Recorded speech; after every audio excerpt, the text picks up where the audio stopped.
Po jednom rozprávajú. Ona učí deti kradnúť. Ja len jedno vec. Ona učí deti kradnúť. Táto pani, čo sem prišla pred políciou, pred štátnou políciou, prišla ku mne k autu pred bránu, dala si dole tepláky a že ty mi môžeš lízať ty hajzle, vidíš? Alebo, pamätáš, čo? To máš všetko napríklad. Vaša skúsenosť je, keď zavoláte políciu, čo sa rieši, nerieši, aká je vaša skúsenosť? Žiadna. Nič nerobia. To znamená, že prídu a čo? Nič nerobia. Počkajte.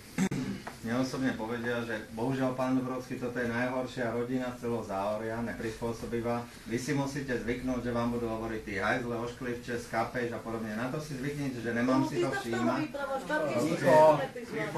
Nemám na to reagovať, aby som nevyvolával konflikt. Čiže mám si zvykať na terorizovanie, šikanovanie, pozorovanie.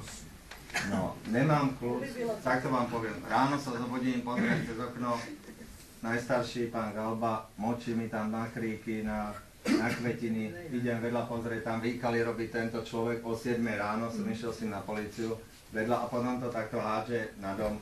Rozumiete, potom ja niečo sa ozvem, aby to nerobili, za chvíľu ide na ulici 20-30 a začnú po mne kameň hádzať, že ma zabijú, skapem a tak ďalej, sa nedožijem rána. Čiže to je takéto peklo. Moja sestra tu bývala v osklenom okne, proste ona bola hotová sa psychicky, musela sa vysťahovať na Slobodáreň, schudla rapidne, silné antidepresíva. Musím prosím vás niečo povedať. Keď vy vyprávate pani Galbová, pán Galba, že moja rodina vám stále vás robí takéto veci. Keď ste vy taká slušná rodina, tak prečo vás nechceli ani v Galiaroch, tam spisovali petície, ľudia boli s vás už na nervy, ničili ste ich život, prostredie. Prečo, keby ste vy boli taká dobrá, ako bola pani Aneša alebo Jano, ktorí pracovali, tak prečo vás nikde nechceli, všade na vás, boli vás sťažnosti, na Partizánskej ulici ste zdevastovali Činčiak, zničili ste všetko, Zámočku.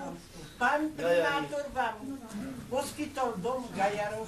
Prečo ste sa nechovali ako napríklad ona? Sú tu viacej Rómov, čo bývajú v Dalackách, sú tu Hamburgerovci, či ako sa volajú, ako sa ide na riadok.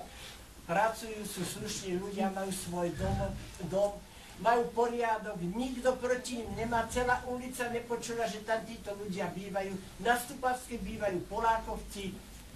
Je počuť o nich, že ale prečo o vás všade nikto vás nechce? Keby ste, nikto není rasista, jak vy stále vyprávate, že nás budete žalovať na Európsku úniu, že nás budete žalovať do Bruselu. Koho chcete žalovať?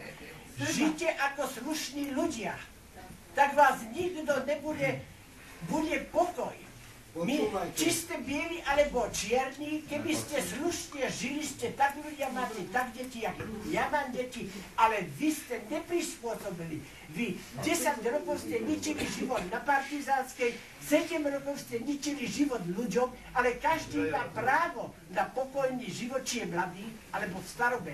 My sme si starobu zaslúžili, sme poctivo robili, aj môj brat. Ja mám 80 rokov, celý život som pracovala, ale povedzte vy, či ste niekto z vás pracoval. Vy kričíte, že keby vás dali robotu. Ja vám jednu vec poviem. Vám keby dali robotu, vy tam budete deň z nocu a na druhý deň do roboty nepôjdete. Poviete, ste chorí, nevládzete to robiť, Vajser vás šikanuje a takéto veci. Prečo druhí ľudia sú Rómovia, robili, majú domky, majú všetko a vy nemáte nič. Počúvajte, pani Vy žijete z rodiny